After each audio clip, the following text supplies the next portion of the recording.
ಎಲ್ಲರಿಗೂ ನಮಸ್ಕಾರ. Welcome back to my YouTube channel smart Shrimati. ನಾನು ನಿಮ್ಮ ಪ್ರೀತಿಯ ರಚನಾ. ಇದೇನಿದು ಹಪ್ಪಳನ ಕರೆದಿಟ್ಬಿಟ್ಟಿದ್ದಾಳೆ ಆಗಲೇ ಅಂತ ಅಂದ್ಕೋಬೇಡಿ. ಮಳೆಗಾಲ ಅಲ್ವಾ, ಯಾವುದೇ ತರಕಾರಿ ಸಿಗದೇ ಇರೋ ಟೈಮಲ್ಲಿ ಹಪ್ಪಳನ ಯೂಸ್ ಮಾಡಿಬಿಟ್ಟು ಒಳ್ಳೆ ರೆಸಿಪಿನ ನಾನು ನಿಮ್ಮ ಮುಂದೆ ಮಾಡಿ ತೋರಿಸ್ತೀನಿ. ಅದಕ್ಕೆ ಏನೇನು ಬೇಕೋ ಅದೆಲ್ಲ ನಾನು ಹೋಗ್ತಾ ತಿಳಿಸ್ತೀನಿ. ಸೊ ಫಸ್ಟ್ ರೆಸಿಪಿ ನಂದು ಪಾಪಡ್ ಸಾಂಬಾರ್. ಸೊ ಅದಕ್ಕಾಗಿ ನಾನಿಲ್ಲಿ ಒಂದು ಬಾಣಲೆನ ಇಟ್ಕೊಂಡಿದ್ದೀನಿ. ಅದನ್ನು ಬಿಸಿ ಆದ ತಕ್ಷಣ ಸ್ವಲ್ಪ ಎಣ್ಣೆ ಹಾಕಿ ಪಾಪಡನ್ನು ಡೀಪ್ ಫ್ರೈ ಮಾಡಬೇಕು. ಇಲ್ಲಿ ನಾನು ನವರತ್ನ ಪಾಪಡ್ ಅಂದರೆ ಕೆಂಪು ಹಪ್ಪಳ ಅಂತಾರಲ್ಲ, ಒಣಮೆಣಸಿನ್ಕಾಯಿ ಪಾಪಡ್, ಅದನ್ನು ತೊಗೊಂಡಿದ್ದೀನಿ. ನೀವು ವೈಟ್ ಕಲರ್ ಬೇಕಾದರೂ ತೊಗೋಬಹುದು, ಆದರೆ ಟೇಸ್ಟು ಕೆಂಪು ಕಲರ್ ಹಪ್ಪಳಕ್ಕೆ ಇರೋದು, ಹಾಗಾಗಿ ಕೆಂಪು ಕಲರ್ ಹಪ್ಪಳ ತೊಗೊಂಡ್ರೆ ಒಳ್ಳೆಯದು. ಬಾಣಲೆ ಬಿಸಿ ಆಯಿತು, ಎಣ್ಣೆ ಹಾಕಿಬಿಟ್ಟು ಒಂದೊಂದಾಗಿ ಹಪ್ಪಳನ ಕರ್ಕೊಳ್ತಾ ಇದ್ದೀನಿ. ನಿಮಗೆ ಡೀಪ್ ಫ್ರೈ ಇಷ್ಟ ಇಲ್ಲ ಅಂದರೆ ನೀವು ಹೀಗೆ ಗ್ಯಾಸ್ ಮೇಲೆ ಸುಟ್ಕೋಬಹುದು, ಅದರಿಂದ ಕೂಡ ಮಾಡ್ಕೋಬಹುದು, ಎಣ್ಣೆ ಬೇಡ ಅಂತಿದ್ರೆ. ಸೊ ನಾನಿಲ್ಲಿ 2 ರೆಸಿಪಿನೂ ಪಾಪಡ್ ಯೂಸ್ ಮಾಡೋದ್ರಿಂದ ಅದಕ್ಕೆ ಬೇಕಾಗಿರುವಷ್ಟು ಪಾಪಡನ್ನು ಮೊದಲೇ ಫ್ರೈ ಮಾಡ್ಕೊಳ್ತೀನಿ.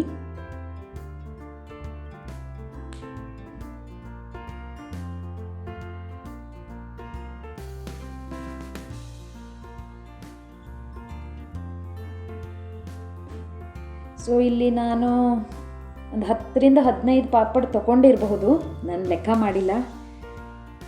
ಸೊ ನಿಮ್ಮ ಕ್ವಾಂಟಿಟಿ ನಿಮ್ಮ ಅವಶ್ಯಕತೆಗೆ ತಕ್ಕಂತೆ ತೊಗೊಳ್ಳಿ.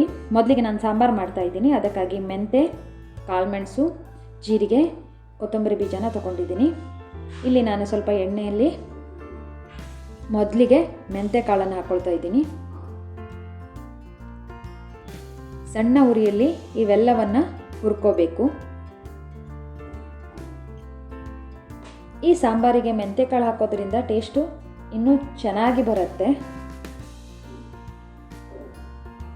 ಎಲ್ಲವನ್ನು 1 ನಿಮಿಷ ಹುರ್ಕೊಂಡ್ರೆ ಸಾಕು. ಈ ಜೀರಿಗೆ ಮತ್ತು ಕೊತ್ತಂಬರಿ ಬೀಜಕ್ಕೆ ಕಂಪೇರ್ ಮಾಡಿದ್ರೆ ಕಾಳುಮೆಣಸು ಮತ್ತು ಮೆಂತೆಗೆ ಸ್ವಲ್ಪ ಫ್ರೈ ಮಾಡೋ ಟೈಮ್ ಸ್ವಲ್ಪ ಜಾಸ್ತಿ, ಹಾಗಾಗಿ ಮೊದಲಿಗೆ ಹಾಕ್ಕೊಳ್ತಾ ಇದ್ದೀನಿ ಅಷ್ಟೇ. ನಾನು ಇಲ್ಲಿ 7ರಿಂದ 8 ಕಾಳುಮೆಣಸು ತೊಗೊಂಡಿದ್ದೀನಿ ನಾನು.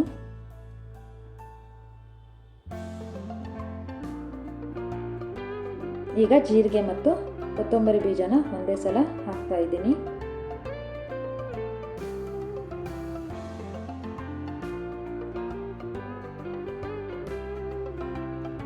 ಇದು ಫ್ರೈ ಆಗ್ತಾ ಇದ್ದಂಗೆ ಅದಕ್ಕೆ 1 ಚಿಟಿಕೆ ಅರಿಶಿಣ ಹಾಕ್ತಾ ಇದ್ದೀನಿ.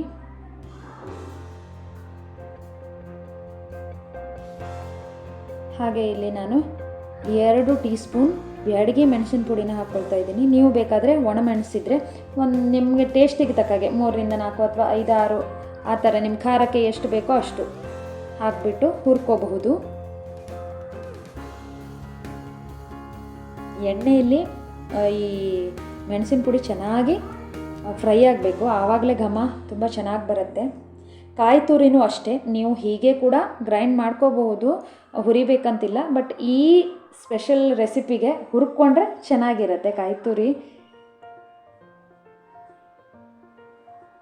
ನೋಡಿ ಇದಾಗಿದೆ. ಇದಕ್ಕೆ ನಾನು ಒಂದು ಸಣ್ಣ ಹುಣಸೆ ಹಣ್ಣನ್ನು ಹಾಕ್ಕೊಂಡಿದ್ದೀನಿ.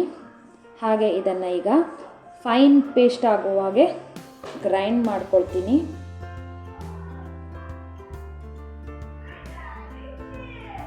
ಸೊ ಅದಾಗಿದೆ. ಈಗ ಮೊದಲಿಗೆ ನಾನಿಲ್ಲಿ ಇದೇ ಬಾಣಲಿಯಲ್ಲಿ ಒಗ್ಗರಣೆಗೆ ರೆಡಿ ಮಾಡ್ಕೊಳ್ತಾ ಇದ್ದೀನಿ.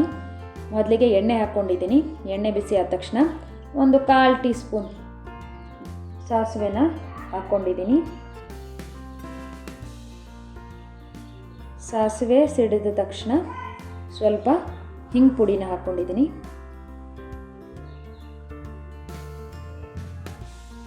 ನಂತರದಲ್ಲಿ ನಾನು ಕರಿಬೇವನ್ನು ಹಾಕ್ಕೊಳ್ತಾ ಇದ್ದೀನಿ. ನೋಡಿ ಫೈನ್ ಪೇಸ್ಟ್ ಆಗಿದೆ. ಈಗ ಮಸಾಲೆನ ಬಾಣಲೆಗೆ ಹಾಕ್ತಾ ಇದ್ದೀನಿ. ನೀವು ಸಾಂಬಾರಿನ ಥಿಕ್ನೆಸ್ಸು ನಿಮಗೆ ಯಾವ ಕನ್ಸಿಸ್ಟೆನ್ಸಿಗೆ ಬೇಕೋ ಹಾಗೆ ನೀವು ನೀರನ್ನು ಹಾಕಿಬಿಟ್ಟು ಕುದಿಸ್ಕೊಳ್ಳಿ. ಇದು ಏನಾಗತ್ತಂದರೆ ಸ್ವಲ್ಪ ಏನು ಹೇಳ್ತಾರೆ, ಥಿಕ್ಕಾಗಿ ಬರುತ್ತೆ ಸ್ವಲ್ಪ ಹೊತ್ತು ಬಿಟ್ಟ ತಕ್ಷಣ. ಕಾಯಿ ತುರಿ ಮತ್ತು ಕೊತ್ತಂಬರಿ ಬೀಜ ಹಾಕಿರೋದ್ರಿಂದ, ಹಾಗಾಗಿ ಸ್ವಲ್ಪ ತೆಳ್ಳಗಾಗಿ ಮಾಡ್ಕೊಳ್ಳಿ. ಕುದಿ ಬಂದ ನಂತರ ತೆಗೆದಿಟ್ಕೊಳ್ಳಿ. ನೀವು ಆಮೇಲೆ ಕೂಡ ಹಪ್ಪಳನ ಮಿಕ್ಸ್ ಮಾಡ್ಕೊಬೋದು. ನೀವು ಯಾವಾಗ ಊಟ ಮಾಡ್ತೀರಾ ಆವಾಗ. ಇಲ್ಲಿ ನಾನು ಸ್ವಲ್ಪ ಹೊತ್ತಲ್ಲಿ ಊಟ ಮಾಡೋದೆ, ಹಾಗಾಗಿ ಲಾಸ್ಟಲ್ಲಿ ಉರಿ ಆಫ್ ಮಾಡುವಾಗ ಹಪ್ಪಳನ ಹಾಕ್ಕೊಳ್ತಾ ಇದ್ದೀನಿ. ಇಲ್ಲಿ ಒಂದು ಹಪ್ಪಳನ ನಾನು ಒಂದು 4ರಿಂದ 6 ಭಾಗ ಮಾಡ್ಕೊಂಡಿದ್ದೀನಿ. ಈಗ ಸಾಂಬಾರ್ ರೆಡಿ. ಹಾಗೆ ಈಗ ಇನ್ನೊಂದು ರೆಸಿಪಿನ ಮಾಡೋಣ. ಅದಕ್ಕಾಗಿ ನಾನಿಲ್ಲಿ ಮೊಳಕೆ ಕಟ್ಟಿದ ಹೆಸರು ಕಾಳು, ಕೊತ್ತಂಬರಿ ಸೊಪ್ಪು, ಆನಿಯನ್ನು, ನಿಂಬೆಹಣ್ಣು ಹಾಗೂ ಕಾಯಿ ತುರಿನ ರೆಡಿ ಮಾಡಿ ಇಟ್ಕೊಂಡಿದ್ದೀನಿ. ಈ ಎಲ್ಲ ಇಂಗ್ರೀಡಿಯೆಂಟ್ಸನ್ನು ಒಂದೊಂದಾಗಿ ಬೌಲಲ್ಲಿ ಹಾಕ್ತಾ ಹೋಗ್ತೀನಿ. ನಿಮ್ಮ ಹತ್ರ ಮೊಳಕೆ ಕಟ್ಟಿದ ಕಾಳು ಇಲ್ಲ ಅಂದರೆ ಹೀಗೆ ಕೂಡ ನೀವು ಮಾಡಬಹುದು.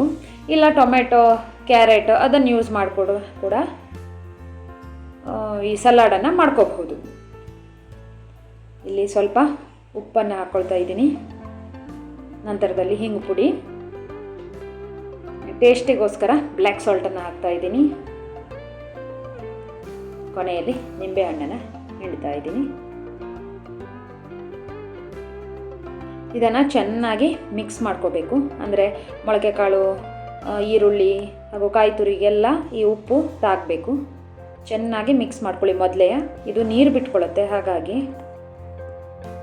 ಇದು ಯಾವಾಗ ನೀವು ಊಟ ಕೂತ್ಕೊಳ್ತೀರಲ್ಲ ಅಥವಾ ನೀವು ಸ್ನ್ಯಾಕ್ಸ್ ಆಗಿ ನೀವು ಯಾವಾಗ ಯೂಸ್ ಮಾಡ್ಕೋಬೇಕಂತೀರಲ್ಲ ಆವಾಗ ಎಲ್ಲವನ್ನು ಮಿಕ್ಸ್ ಮಾಡಿ ತಗೊಳ್ಳಿ.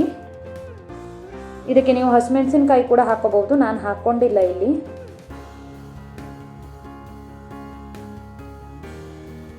ಈಗ ಇದಕ್ಕೆ ನಾನು ಚೂರು ಮಾಡ್ಕೊಂಡಿರುವಂತಹ ಹಪ್ಪಳನ ಹಾಕ್ತಾ ಇದ್ದೀನಿ.